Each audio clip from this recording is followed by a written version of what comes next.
ديجي كلوب. وتوا موجودين معنا سي حافظ بن فاخد كي اي بي سولوشن مانجر chez Huawei تونيزيا ولا تونيزي كيف très bien. عسلامة سي حافظ. عسلامة. Alors aujourd'hui on va parler Wi-Fi 6. Oui. كان تفسر لنا شنو هي الويفي 6 d'abord. Bien sûr. Donc Wi-Fi, c'est la technologie qu'on connaît tous. Le Wi-Fi 6, c'est le nouveau standard. Donc, on a depuis quelques années à le Wi-Fi qui a évolué avec la technologie, avec les besoins des utilisateurs, avec le nombre de terminaux, le nombre d'objets connectés. Donc, on a certains besoins qui se sont créés, donc avec surtout la transformation digitale, etc. Donc, le Wi-Fi 6, le nom technique, c'est un standard, hein. C'est le 802.11 AX. Donc, on a l'AC, le Wi-Fi 5. Oui. Avec quelques améliorations technologiques, on a le standard Wi-Fi 6. Très bien.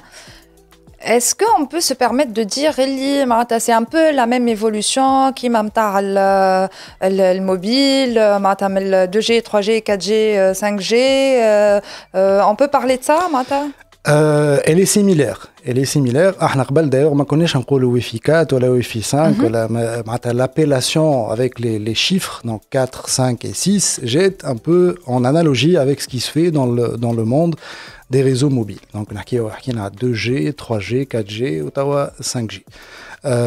L'appellation, en fait, c'est pour simplifier pour l'utilisateur, pour l'entreprise. Oui. C'est pour simplifier. Je sais quelle technologie je suis en train d'utiliser. D'accord. Si vous avez testé le Wi-Fi 6, le téléphone, je vois le sigle avec le signal Wi-Fi avec un petit 6. Donc ça indique que je suis connecté en Wi-Fi 6. D'accord. En termes technologiques, bien sûr,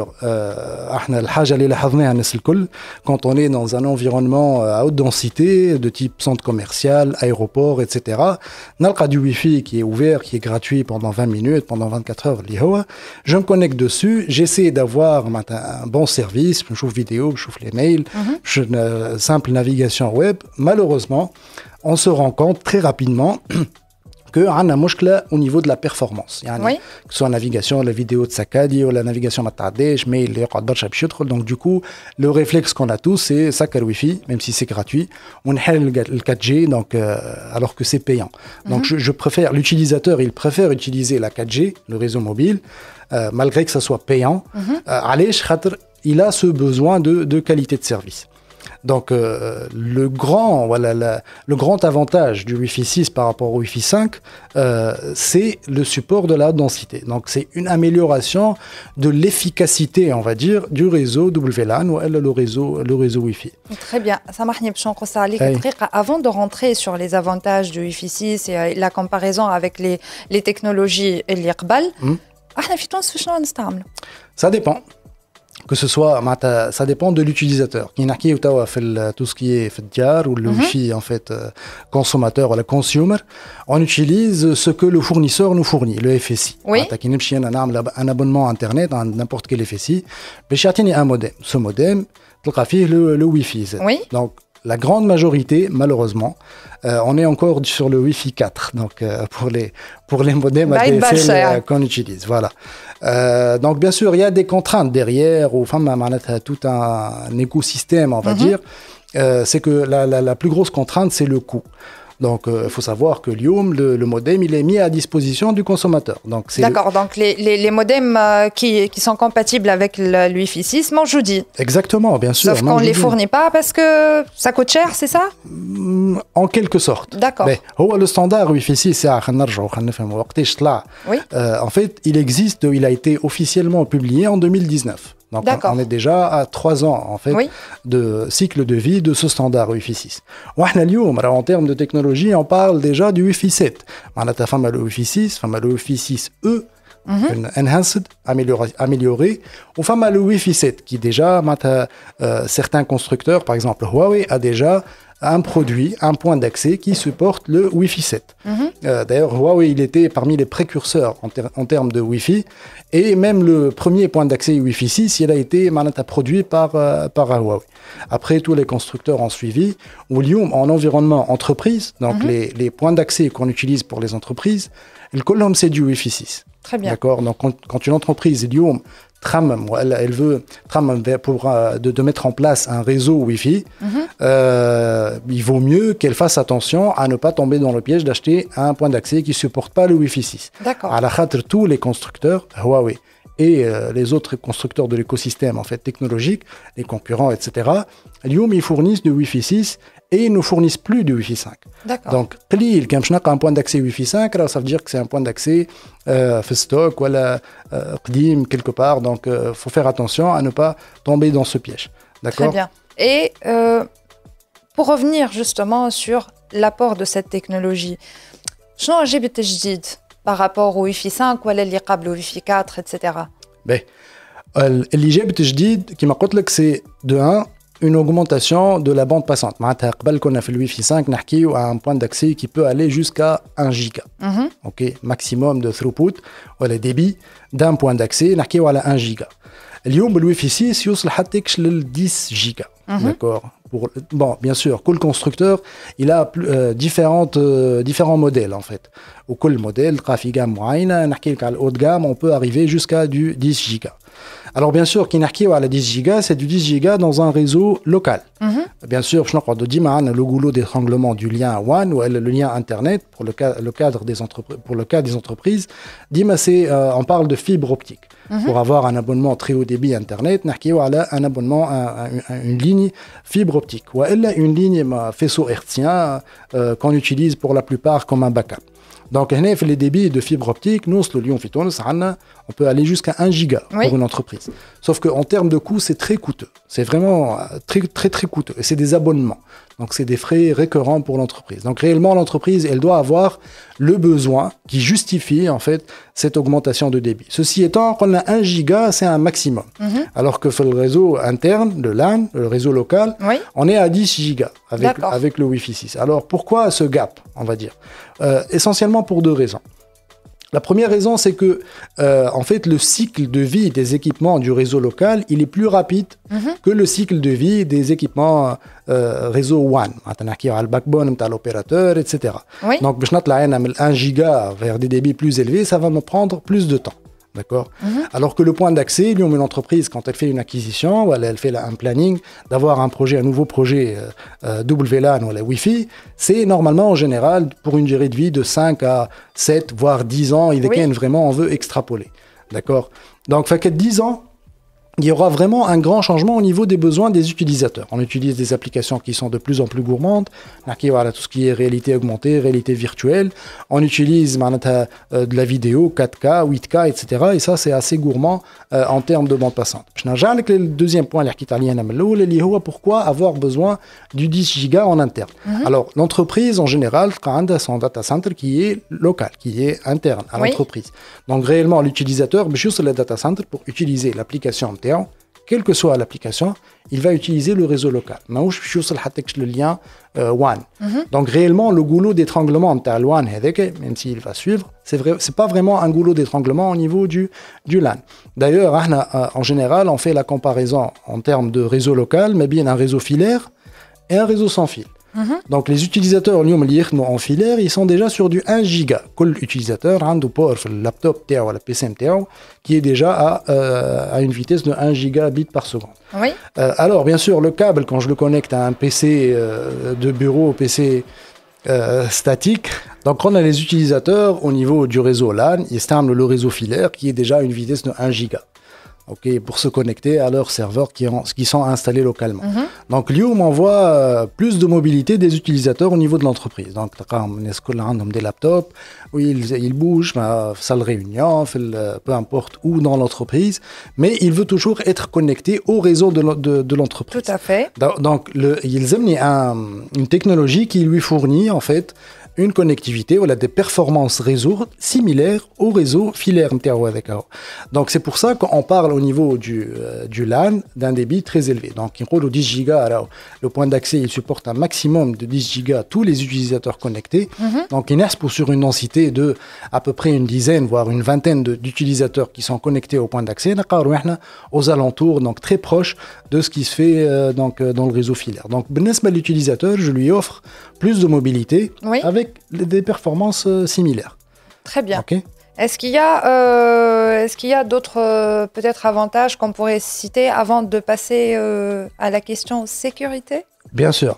ديما فما des avantages في الويفي 6. Alors حكينا على حكايه le throughput, le débit plus élevé. حكينا على densité qui est assurée grâce à des technologies de type OFDMA, de type multi-user MIMO, qui sont des technologies directement inspirées des réseaux mobiles. D'accord. Donc ce qu'il faut savoir, c'est que le task force, les experts en fait du standard Wi-Fi, c'est pas les mêmes experts des différents standards, donc des réseaux mobiles. Donc à un certain moment il y a eu une comparaison. Donc les جماعة الويفي قالوا علاش جماعة الريزو mobile ils peuvent avoir une très bonne couverture, que ce soit en indoor ou en outdoor, avec une très bonne qualité de service, voilà, un très bon débit, plus la partie capacité. Donc en termes de capacité, le nombre d'utilisateurs il est élevé pour les utilisateurs réseau mobile, alors qu'en Wi-Fi on a ce problème qui est là, le nombre d'utilisateurs performance basse. Donc on s'est inspiré directement tout ce qui est scheduling ou ordonnancement. On utilise ce qu'on appelle l'OFDMA, on utilise le multi-user MIMO, MIO, multiple input, multiple output. Au niveau, ça c'est implémenté au niveau du point d'accès.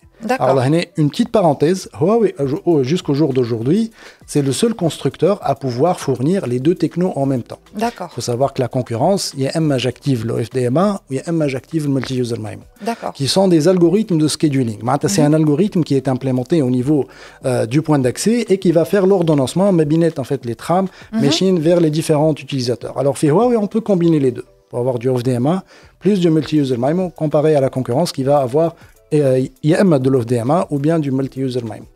Donc, au final, l'utilisateur, on a une très bonne bande passante avec un support de haute densité. Il y a le nombre d'utilisateurs, j'aurai toujours le même niveau de service, il n'y a vraiment pas d'impact, même pour un nombre d'utilisateurs élevé. Troisième avantage qui est assez important, c'est la couverture. Grâce au Wi-Fi 6, on peut avoir, grâce à des technologies notamment qu'on appelle le beamforming, beam ça veut dire faisceau, donc beamforming ça veut dire que le point d'accès, il a une certaine intelligence qui peut lui permettre de diriger, d'avoir une certaine directivité du signal vers le terminal. Donc, nous sommes jusqu'à 20% de plus de couverture. Alors, il ne faut pas aussi avoir de fausses idées. Quand on parle de 20%, alors, je vais 100 points d'accès, 20% moins. Je vais avoir une meilleure couverture. Oui, mais le nombre de points d'accès il va diminuer un tout petit peu, mais ce n'est pas un très grand nombre. Les entreprises, quand on va changer vers le Wi-Fi 6, en termes de coût d'investissement. On ne peut pas tout avoir, in fine. Voilà, exactement. Très bien. Et question sécurité, est-ce que le Wi-Fi 6 est plus sécurisé que les autres technologies précédentes? Bien sûr. Alors, dans la partie sécurité, il y a plusieurs volets. D'accord. Le volet de l'authentification. Donc, l'utilisateur il est authentifié pour pouvoir accéder au réseau. Il est l'utilisateur. Ou par exemple, j'utilise le nouveau standard, c'est un standard, le WPA3, le cryptage de la clé, le web, WPA, ou WPA2, on croyait tout le monde que c'était assez sécurisé, sauf qu'en 2017, il y a eu une faille. Donc, au niveau de l'échange des clés, donc je peux déchiffrer le mot de passe, en fait. Et un utilisateur non autorisé n'a jamais accédé. Donc, grâce au WPA3, on arrive à avoir une sécurité, on va dire, on a 100% de sécurité. On ne dit jamais ça. On va dire 99,99% de sécurité. Le risque zéro n'existe pas, de toute façon. Exactement. Ce qu'il faut savoir, il y a deux points très importants. Quand on parle d'un standard de type WPA3, il faut que ça soit supporté des deux côtés. Bien sûr, c'est supporté au niveau du point d'accès, mais au niveau du terminal, il faut que ça soit supporté. En général, c'est l'éditeur de le système d'exploitation, l'OS, quel que soit le type d'OS, il charge des patchs pour les OS قبل 2017, charge des patchs pour supporter le WPA3. Et sur Windows Bien sûr, sur je des patchs sur Windows, les anciennes versions. Donc Windows 7, Windows 10, un patch. Pour les nouvelles versions, déjà il est implémenté le WPA3. D'accord. Et les systèmes Android, les téléphones. Exactement la même chose. Donc de toute façon, au niveau Android, on a toujours des mises à jour système. Oui. On ne se pose pas la question, puisque c'est gratuit, on fait l'upgrade directement. Donc parmi les patchs qu'on a pour Android, le WPA3, il est installé. Très bien. Alors, Tawarkina fait les avantages, etc. Et en tant que entreprise, on ne va pas parler des particuliers, on y reviendra peut-être plus tard. Parce que de toute façon, en lien avec la transformation digitale, les appareils intelligents, etc. Certainement, on va se retrouver un jour ou l'autre avec des téléviseurs connectés. Bon, ça existe déjà. Je sais pas, des lave-linges, des réfrigérateurs intelligents, peut-être les thermostats, etc. Tout ce qui est domotique en tout cas. Oui. Et probablement, en tant que particulier, on en aura besoin. Oui. Mais au niveau des entreprises, Elioum, qu'est-ce que cette technologie, elle peut m'apporter, elle peut apporter à mon business? Alors, bien sûr, réellement, Dima, il y a une difficulté à mesurer en fait ce lien entre la technologie et le business. Tout à fait. Dima, c'est pas évident. Mais je vous donne l'exemple de l'entreprise dans laquelle je travaille. Donc, Huawei. Depuis que j'ai rejoint l'entreprise, j'ai jamais utilisé de câble réseau. Les différents, on va dire, fonctionnaires ou les entreprises avec de l'utilisation de la technologie de laptop, c'est 90% des entreprises en fait donc ils ont toujours cette contrainte, connecter PC et le câble pour pouvoir être connecté au réseau, etc. Donc on utilise réellement des applications de type messagerie instantanée. En fait, on a une seule application dans laquelle on peut tout trouver. Donc, on dit la messagerie, on dit le mail, on dit le calendrier, on dit je reçois les appels téléphoniques d'autres bureaux à Huawei. Je peux émettre des appels téléphoniques, je peux rejoindre une réunion à travers cette application. Donc, cette application, elle est installée sur mon smartphone. Et le smartphone, donc j'ai besoin qu'il soit connecté. D'accord? Donc, réellement, ça va m'aider à améliorer la productivité de mes collaborateurs. D'accord? Très bien. Alors, un point très important que je n'ai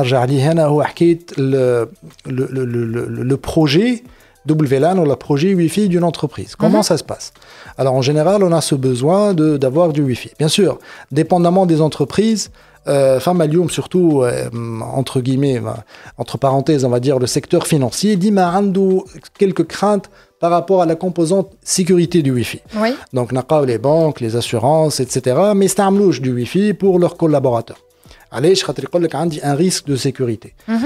Même avec toute la technologie, la nouvelle techno, en fait, sur la partie sécurité, WPA3, mais il y a d'autres mécanismes de sécurité qui sont disponibles. D'accord. J'ai la partie sécurité, c'est très important. Donc, au niveau du point d'accès, il faut savoir que j'ai un IDS. WIDS, un Wireless Intrusion Detection System. Donc, le point d'accès, il est capable de détecter éventuellement une intrusion. Donc, un pirate, il a, par exemple, une des techniques, c'est de faire un Rogue Access Point. Rogue Access Point, c'est le pirate qui va diffuser un SSID avec le même nom. Une banque X, le SSID MTH, par exemple, pour les guests, c'est Guest Bank X. Donc, si le pirate, il va diffuser à partir de son laptop, les gadgets MTH, le même SSID. Donc, les clients de la banque, ou les guests de la banque, ils ont supposé le SSID de la banque, ils vont trouver le même SSID, en général, ils sont ouverts. Donc, on a dit, on aime tout ce qui est ouvert, donc pour se connecter sans demander quoi que ce soit. Voilà. Donc, réellement, il est connecté au PC du pirate. D'accord. Donc, il va saisir toutes les informations que l'utilisateur il va envoyer.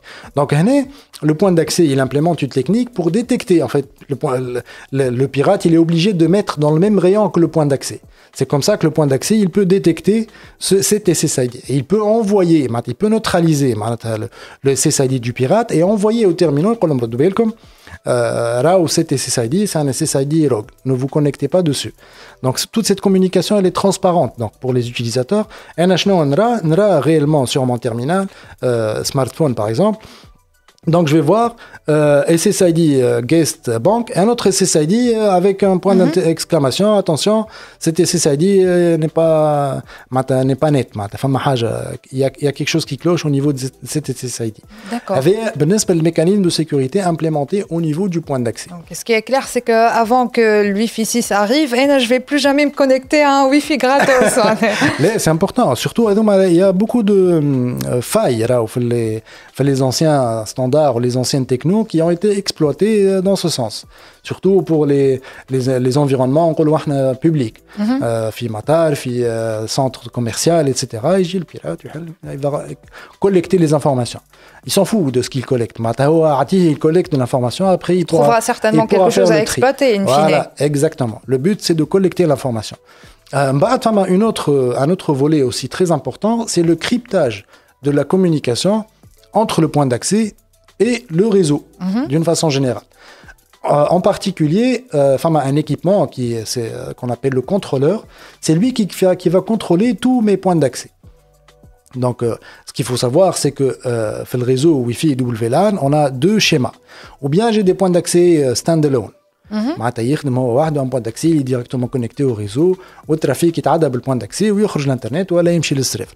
عندي un autre schéma qu'on appelle le point d'accès léger. On appelle ça FIT access point.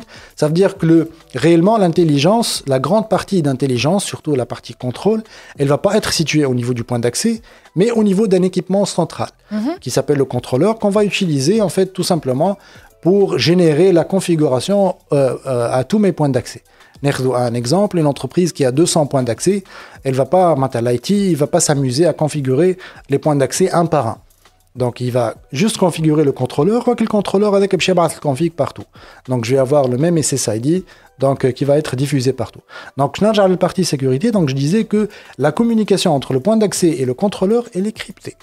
Donc, ça, c'est la nouveauté du Wi-Fi 6 et en particulier de la techno Huawei. Donc on peut crypter ce canal de telle façon un utilisateur il peut intercepter les trames le point d'accès ou le contrôleur, réellement il va rien comprendre, c'est crypté. Très bien.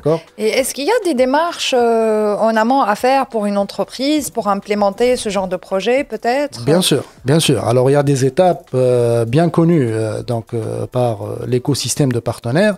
Donc j'ouvre une petite parenthèse. En fait, nous, en tant que constructeurs, on ne travaille pas directement avec les clients finaux, les entreprises. On a tout un écosystème de partenaires. Et l'IHOMA, il s'occupe de la grande partie en fait de delivery réellement. Donc la première étape, on appelle ça le site survey. Oui. Le site survey fait deux phases. On a une phase simulation, on a une phase test sur terrain. Donc la phase simulation, on utilise en général les inputs du client, le plan de l'établissement, quelle est la partie à couvrir, combien d'utilisateurs j'ai, ou par utilisateur, voilà, quel type d'application je vais utiliser. Donc, une fois on a toutes ces données, on pourra les importer sur une application cloud qui est mise à disposition par Huawei à tous ses partenaires. Donc, cette application, elle va nous permettre, à partir du plan, de faire une détection automatique grâce à des algorithmes d'intelligence artificielle, en l'occurrence, détection automatique des obstacles. Il faut savoir que quand on parle de Wi-Fi, la contrainte la plus importante, c'est l'obstacle. La hiout, et c'est le type d'obstacle. الحيط هذاك quel est le matériau اللي هو مصنوع به béton, brique, لوح, حديد, etc. Donc dépendamment du matériau utilisé, on va avoir une certaine atténuation. يعني signal باش يتيح. D'accord. Et en fonction de ça, je dois concevoir le nombre de points d'accès et le modèle de points d'accès à choisir pour avoir la couverture correspondante. Alors une fois on a importé, on a saisi toutes ces données, ou d'arner on fait le système, etc., l'application cloud, ça va nous permettre de générer automatiquement un deployment, on va dire, avec le nombre de points d'accès. Là, je me dis le nombre de switches. Bon, les switches, c'est des équipements sur lesquels on va connecter les points d'accès. Je vais avoir une estimation de la partie câblage, c'est très important. Donc, une fois j'ai tout ça, l'entreprise a déjà, le client et le partenaire ont une bonne visibilité sur ce qui est le plus important, c'est sur le budget nécessaire pour ce projet. Si le budget il correspond voilà, l'estimation de ce projet elle correspond au budget du client. Donc là, on peut aller à la phase suivante. Donc, le site survey, donc sur site. Donc là, il y a une équipe technique qui va prendre un point d'accès et qui va réellement aller tester les différents, bon, dépendamment du projet. Je teste tous les emplacements. Imaginons qu'on dit 200 points d'accès ou 1000 points d'accès. Mais je vais tester, je vais faire un genre d'échantillonnage. Je tester 1, 2, 3 emplacements. Si c'est bon, je peux réellement ce qu'on appelle le BOM, Bill of Material. Bill of Material, باش نلقى فيه les équipements اللي باش نستحقهم اللي باش نستعملهم باش نلقى فيه combien j'ai besoin de câblage, combien j'ai besoin de switch, les licences, etc. et les fonctionnalités éventuellement اللي باش نستحقهم les clients.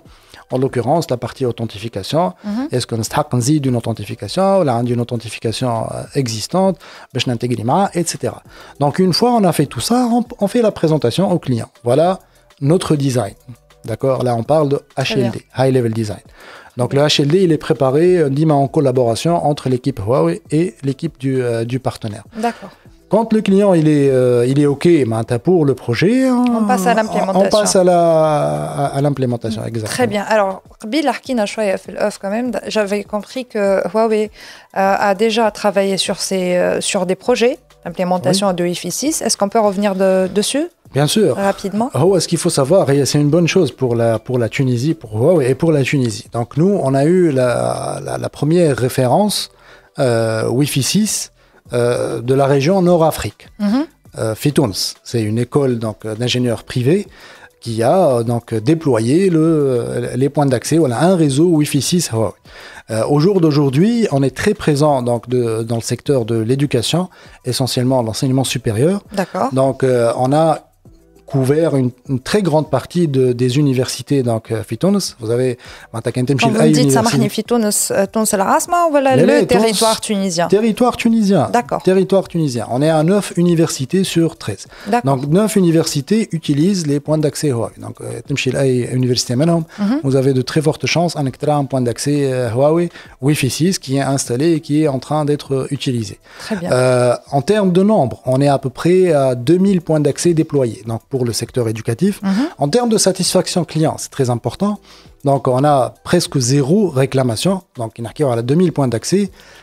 Quelques réclamations, c'est tout à fait normal. Mais le nombre, il est vraiment très petit. Donc, et une grande satisfaction des clients. Une grande satisfaction des utilisateurs. On a le feedback.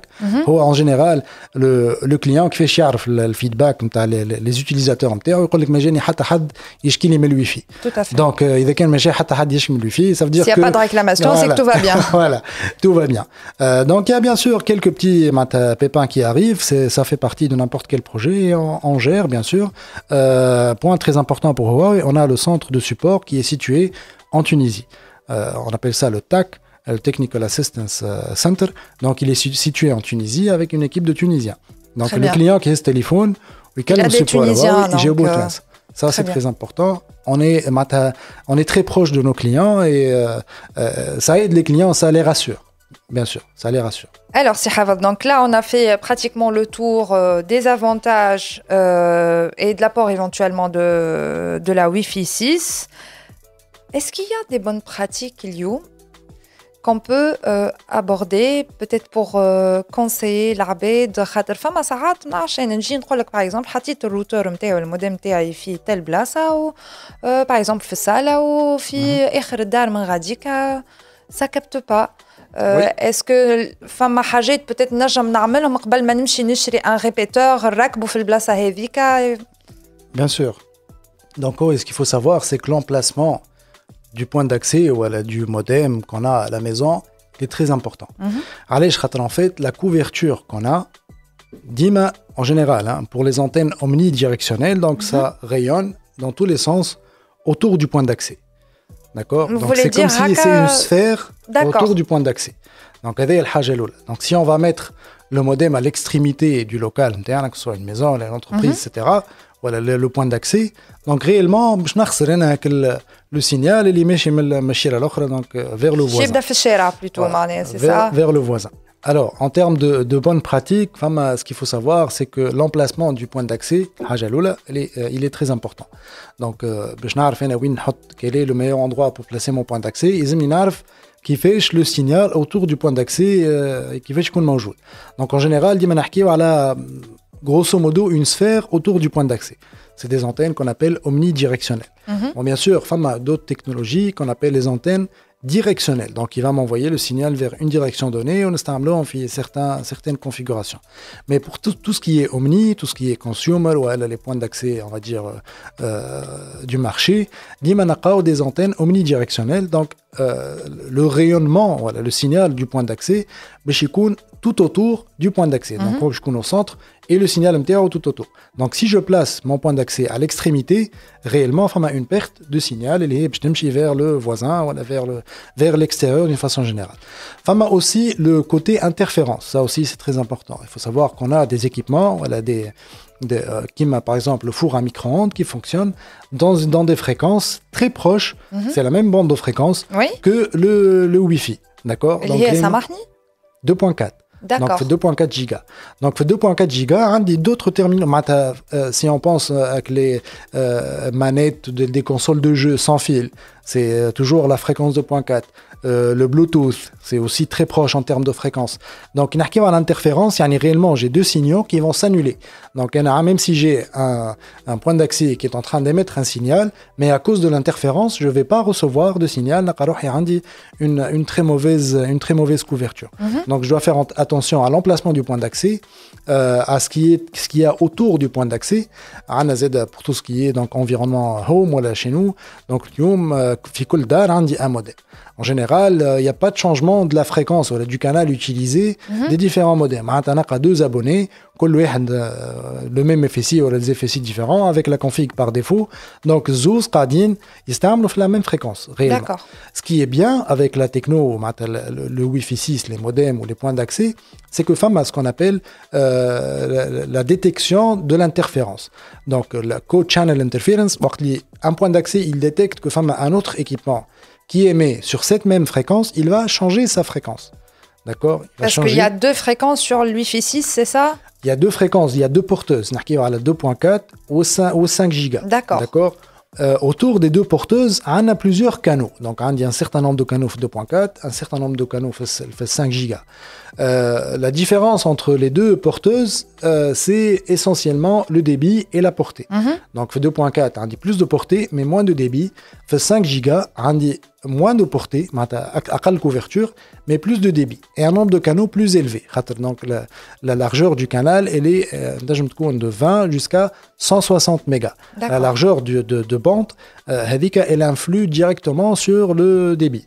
Plus la bande est large et plus j'ai un débit qui est mieux. Mais plus j'ai de risques d'interférence. Donc réellement, il y a, on va dire, il y a une partie calibration Z pour les réseaux d'entreprise. Donc les points d'accès, à ce qu'on appelle la fonction de calibration. Donc ils vont faire une calibration quotidienne. Avant, on le faisait d'une façon manuelle. Donc réellement, il faut une certaine expertise. Tout autour. Les informations donc, du canal monitoring. Donc au niveau des points d'accès, on a une fréquence de monitoring. Donc je suis à l'écoute en fait de tout ce qu'il y a autour. Il serait mieux de changer cette fréquence, de ne plus utiliser cette fréquence, etc. Donc avec la nouvelle techno, on a une fonctionnalité qu'on appelle l'autocalibration, la calibration automatique. Donc la calibration automatique, elle permet d'ajuster en fait les différents canaux et les différentes puissances d'émission des points d'accès MTA de façon à avoir la couverture la plus optimale. La particularité de Huawei, c'est qu'on fait intervenir l'intelligence artificielle ou le big data, les deux. Donc grâce au big data et aux informations collectées en fait par le réseau, je peux lancer des calculs en fait basés essentiellement sur des algorithmes d'apprentissage, l'intelligence artificielle, qui va me permettre en un clic d'optimiser tout mon réseau et qui peut être, on parle de réseaux qui sont distribués. Un local Python, un local Fisfer, un local Fissous, n'importe où. Où fait un point d'accès et c'est le même réseau qui est géré par une seule entité. Donc à partir d'un simple clic, il peut tout optimiser. Très bien. Est-ce qu'il y a autre chose à ajouter sur la partie bonne pratique? Sur la partie bonne pratique, réellement, il faut de préférence avoir le point d'accès dans un endroit qui va avoir la meilleure couverture possible تكون في البلاصه اللي حاجتي فيها انا بالكouverture. والحاجه الثانيه c'est d'éviter les équipements qui peuvent causer les interférences. Voilà. Très bien. Alors, pour clôturer, si Hafez, on ne peut pas parler Wi-Fi 6 sans parler de la 6 GHz. Hey. صارت مشاكل عليها. Est-ce qu'il ياخذها الويفي ولا تاخذها 5G donc en fait l'idée ou on va dire l'esprit du Wi-Fi باش نطلعوا من 5 من 4 le 5 le 6 c'est toujours d'améliorer les performances, l'efficacité, la bande passante etc. Donc علاش cette en fait polémique ولا cette علاش كل واحد يحب يجبد روحه pour avoir la fréquence 6 giga كما قلنا. donc ينطلع في الفريكونس j'ai plus de bande passante. Donc, je pourrais servir, avoir de meilleures performances en termes de bande passante. Ça, d'une part. D'autre part, induit plus de fréquences. Donc, plus de fréquences, automatiquement, induit, il y aura plus d'utilisateurs que je peux servir. Alors, qui peut utiliser ça, le Wi-Fi ou le réseau mobile? Réellement, en termes de optimisation, on va dire. L'utilisation la plus optimale serait pour le Wi-Fi. Allez, 6 gigas, c'est une fréquence qui est quand même assez élevée. Donc, pour avoir une couverture kbira, ils ont une très grande puissance d'émission. La puissance d'émission au niveau des points d'accès, elle est suffisante pour utiliser de la façon la plus optimale donc la 6 gigas. Donc, en fait, on peut tirer, en termes de technologie, on tire plus profit à utiliser la 6 gigas en environnement, voilà, par la techno Wi-Fi. La plupart des environnements Wi-Fi, c'est des environnements indoor. Donc, oui, je n'ai pas de couverture, mais réellement, j'ai besoin de plus de débit. Très bien. Voilà. Merci beaucoup, Sidi. Merci. Merci. DigiClub.